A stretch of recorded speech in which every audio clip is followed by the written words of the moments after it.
कहानी शुरू होती है और हम एक आदमी को बिल्डिंग की छत पर सुराग करता हुआ देखते हैं। वो उस बिल्डिंग में सुराग करने के बाद इस सुराग की मदद से बिल्डिंग के अंदर दाखिल हो जाता है। सुबह को जब वर्कर इस बिल्डिंग में काम करने के लिए आते हैं तो वो आदमी पीछे से इन पर गन पॉइंट कर देता है और फिर इनको अपना कोट पहनने का हुक्म देता है। फिर वो इनको फ्रिज में जाने का कहता है। जब वो फ्रिज में जाते हैं तो इनमें से एक वर्कर के पास कोट नहीं होता और फ्रिज में काफ़ी ठंड होती है। फिर वो आदमी अपना कोट उस वर्कर को दे देता है, जो कि शायद उसकी ज़िंदगी की सबसे बड़ी गलती थी। फिर फ्रिज को बंद करने के बाद वो आदमी उस शॉप के लॉकर से सारे पैसे निकाल कर वहाँ से भाग जाता है। रास्ते में वो आदमी अपने मुंह से मास्क को उतारता है और इस आदमी का नाम था जेफरी।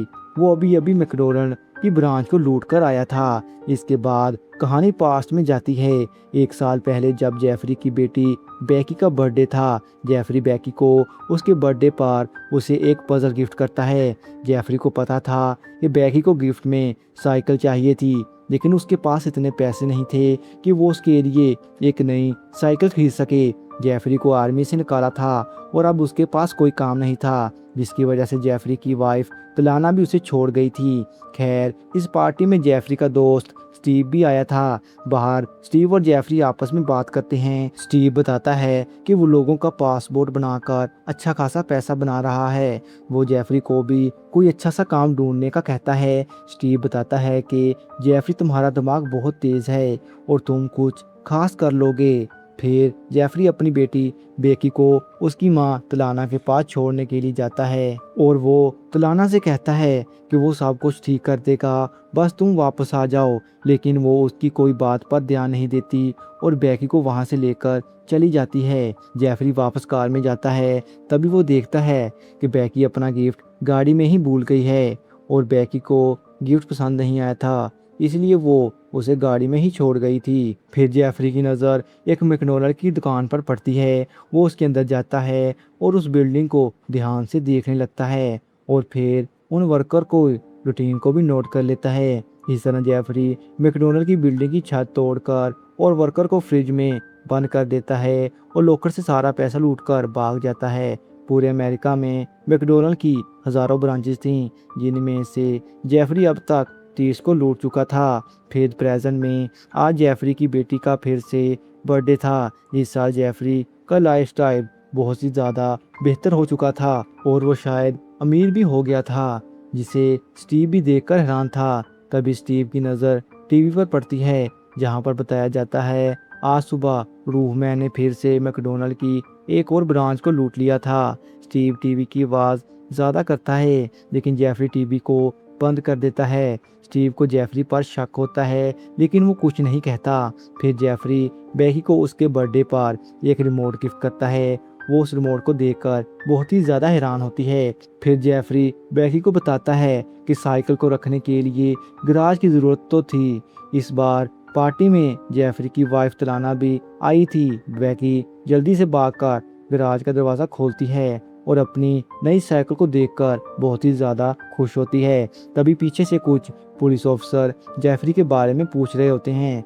जेफरी पुलिस को देखकर वहां से भागने लगता है और घर से बाहर रोड साइड की तरफ आ जाता है, लेकिन पुलिस ने जेफरी को हर तरफ से घेर लिया था और उनमें से एक ऑफिसर जेफरी को धक्का देकर नीचे गिरा देता है और फिर पुलिस ऑफिसर जेफरी को गिरफ्तार कर लेते हैं। फिर जेफरी को कोर्ट में लेकर जाया जाता है और जज जेफरी को चोरी और वर्कर को फ्रिज में बंद करने का चार्ज लगाता है और जेफरी को 480 महीनों की कैद सुना दी जाती है, जो कि 25 साल के लगभग बनती है। फिर जेफरी को बस की मदद से जेल में ले जाया जाता है। फिर कुछ हफ्तों बाद जेफरी अपनी बेटी बेकी को कॉल करता है। जेफरी बेकी को बताता है कि वो जल्द ही उससे मिलने आएगा, लेकिन बेकी बताती है कि अब वो वहाँ से कभी नहीं आएगा। और बातों के दौरान जेफरी को पता चलता है कि तलाना किसी और से शादी करने वाली है और फिर बेकी की तरफ से कॉल कट हो जाती है। जेफरी जेल में हर रोज़ काम करता और किसी की नज़र में आए बगैर जेल की रूटीन नोट करता ताकि वो यहाँ से भाग सके। एक दिन सामान ट्रक में लोड करने के बाद ट्रक के नीचे से अजीब आवाज आती है तो ट्रक ड्राइवर जेफरी पर भरोसा करते हुए उसे नीचे जाकर देखने का कहता है। जेफरी ट्रक के नीचे जाकर ट्रक के नीचे दो निशान लगा देता है और फिर बाहर आकर ड्राइवर से कहता है, इसका एक टायर खराब हो गया है, तुम इसे आगे जाकर ठीक करवा लो। ट्रक के जाने के बाद जेफरी उन निशानों पर एक लकड़ी का कार्डबोर्ड रखता है और उन निशानों पर फिट कर देता है।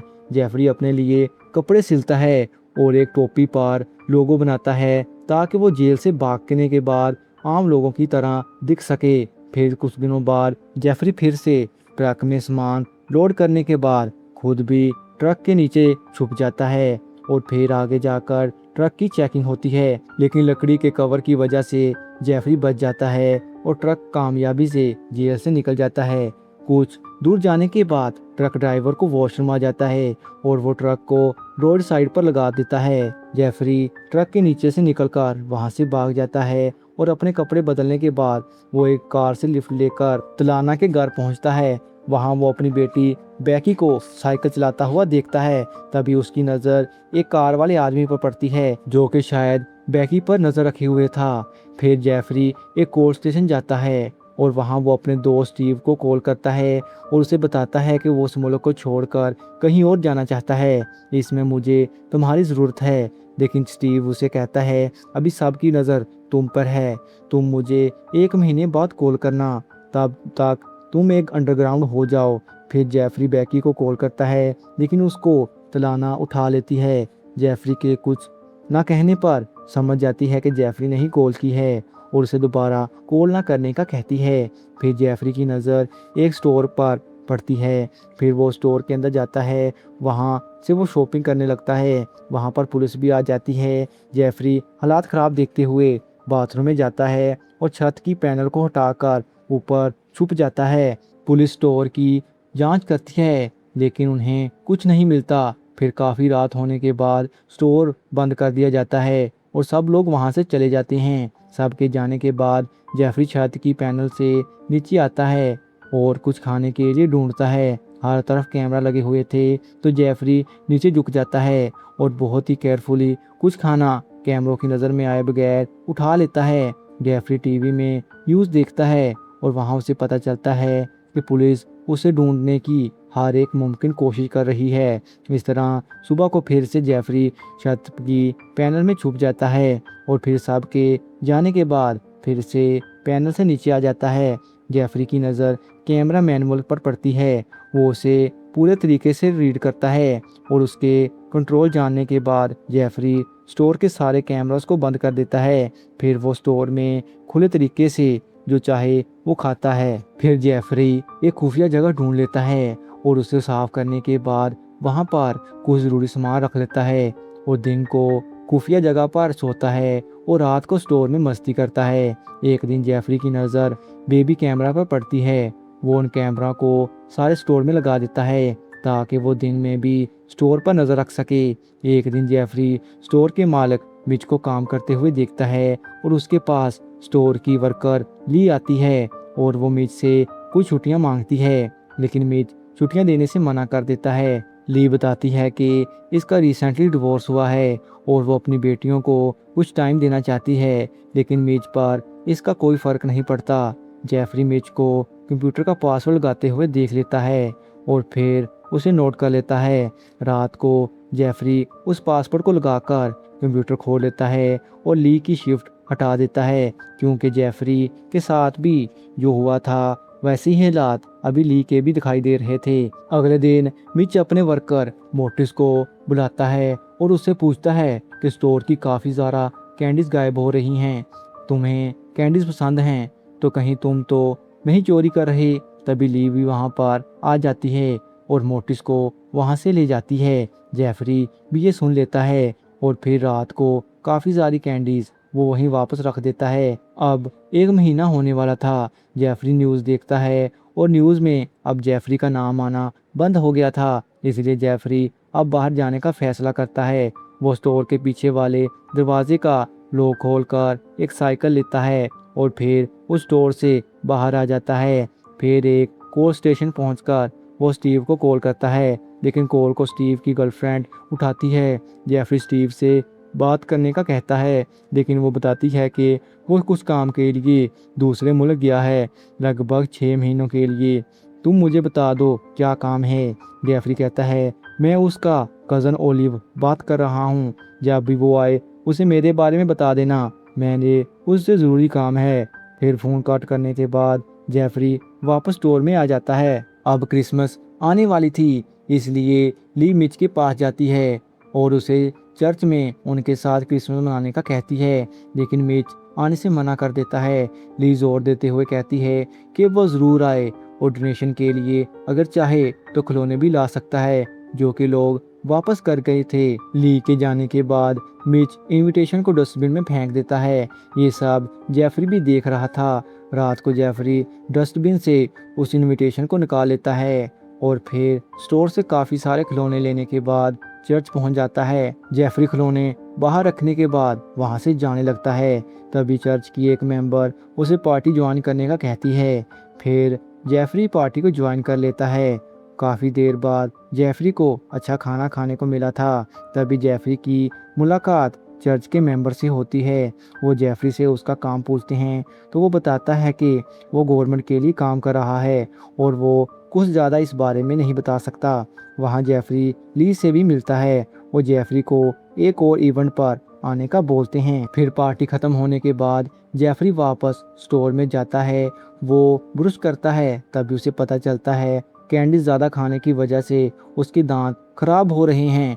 इसलिए वो स्टोर से कुछ गेम चुरा कर एक दूसरी दुकान पर बेच देता है और फिर उन पैसों से डेंटिस्ट से इलाज कराता है और कुछ पैसों में से वो अपने लिए कपड़े भी खरीदता है। फिर जेफरी चर्च के इवेंट पर जाता है और काफ़ी सारी लेडी से मिलता है और वो उन सब में घुल मिल जाता है। जब ली जेफरी को बाहर छोड़ने के लिए आती है तो वो जेफरी को डेट पर चलने का पूछती है। जेफरी इसके लिए मान जाता है और फिर वो एक पार्क में जाते हैं और एक दूसरे से काफ़ी बातें शेयर करते हैं। इस बीच ली उसे अपने घर ले जाने का कहती है, जहां वो इंटीमेट भी होते हैं। ली जेफरी को अपनी बेटियों के बारे में बताती है। जेफरी उनकी बेटियों से मिलने के लिए पूछता है तो ली उसे कल को मिलने का कहती है। जेफरी अगले दिन ली के घर आता है और उनके लिए काफ़ी सारे गिफ्ट लाता है। डी काफ़ी ज़्यादा खुश होती है, लेकिन लैंडजी गिफ्ट नहीं लेती और कमरे में चली जाती है। ली इसके लिए जेफरी से माफ़ी मांगती है। जेफरी फिर वापस जाकर स्टोर के बाथरूम में नहा रहा होता है, हर रोज़ की तरह। लेकिन आज अचानक मिच स्टोर में आ जाता है और जेफरी को इस हालत में देखकर डर जाता है और वहां से भाग जाता है। जेफरी भी जल्दी से अपना सामान उठाकर अपनी खुफिया जगह पर जाकर छुप जाता है। मिच पुलिस को स्टोर में ले आता है और ये सब कुछ बता देता है। पुलिस कैमरा की सीसीटीवी फुटेज को देखती है और मिच को बताती है कि कैमरा उस टाइम से कुछ भी रिकॉर्ड नहीं कर रहे, तुम्हें इसे ठीक करवाना होगा। फिर अगले दिन जेफरी चर्च के मेंबर के साथ खाना खा रहा था तो एक आदमी बताता है, कल रात स्टोर में एक नंगा आदमी नहा रहा था और उसका मजाक उड़ाने लगते हैं, लेकिन ली उसको मजाक उड़ाने से रोक देती है। वो कहती है कि शायद वो कोई गरीब था जिसको मजबूरी की वजह से कुछ ऐसा करना पड़ा और तुम उस पर हंस रहे हो। फिर लैंडजी ली को स्टोर पर काम करने से मना करती है और इस तरह ली और लैंडजी में बहस हो जाती है। लैंडजी उसे स्कूल छोड़ने का कहती है, लेकिन ली गुस्से में आकर उसे कहती है कि वो खुद ही ड्राइविंग सीख ले, मेरे पास टाइम नहीं होता। फिर काफ़ी टाइम गुजरने के बाद जेफरी स्टीव को कॉल करता है। तभी उसकी गर्लफ्रेंड बताती है कि स्टीव वापस आ गया है, लेकिन अभी सो रहा है। जेफरी के कहने पर स्टीव को गर्लफ्रेंड जगह और टाइम बता देता है। फिर जेफरी एक कार लेकर स्टीव के होटल पहुंचता है और फिर वो जेफरी का बेस बदलकर उसकी फ़ोटो खींचते हैं और उसको $50,000 लाने का बोलता है। इसको दूसरे मुल्क में बेचने के लिए इतने पैसों की ज़रूरत थी। फिर जेफरी एक असले की दुकान पर जाता है और वहाँ से गन और बुलेट प्रूफ जैकेट लेता है और फिर काफ़ी सारे गिफ्ट लेकर ली के घर जाता है। इस दौरान जेफरी लैंडजी को भी ड्राइविंग सिखा देता है। क्रिसमस की पार्टी मनाने के बाद जेफरी स्टोर में जाता है और सब वो गन पॉइंट करके ज़मीन पर लिटा देता है और स्ट्रिप की मदद से उनके हाथों को बांध देता है। इस सब में जेफरी गार्ड को भी घायल कर देता है। जेफरी मिच को लॉकर से पैसे निकालने का हुक्म देता है और फिर पैसों के बैग को खोलने का कहता है। मिच जब उस बैग को खोलता है तो इसमें एक ब्लाइंड बॉम्ब लगा था जो कि मिच को पूरी तरह से अंधा कर देता है। जेफरी पैसों को लेकर बाहर की तरफ जाने लगता है। तभी ली वहां पर आ जाती है, लेकिन जेफरी उसे कुछ नहीं कहता और वहां से भाग जाता है। जेफरी उन पैसों को स्टीव को दे देता है और स्टीव जेफरी को पासवर्ड देने के बाद किसी से मिलने और कॉल करने से मना करता है। फिर जेफरी कार लेकर एयरपोर्ट की तरफ जाने लगता है। रास्ते में उसे ली की कॉल आती है। जेफरी ना चाहते हुए भी कॉल उठा लेता है और ली उसे मिलने का कहती है और फिर जेफरी कुछ गिफ्ट लेकर ली के घर जाता है। तभी पुलिस जेफरी को अरेस्ट कर लेती है। ली ने पुलिस को सब कुछ बता दिया था और अब जेफरी जेल में है। और कुछ सालों बाद ली जेफरी से मिलने के लिए आती है और उससे माफ़ी मांगती है। अगर उस दिन वो पुलिस को ना बताती तो आज जेफरी जेल में ना होता, लेकिन जेफरी उससे नाराज नहीं था। वो कहता है वो इसी लायक था और वो इसे डिजर्व करता है। मिलते हैं नेक्स्ट वीडियो में। Take care, bye bye.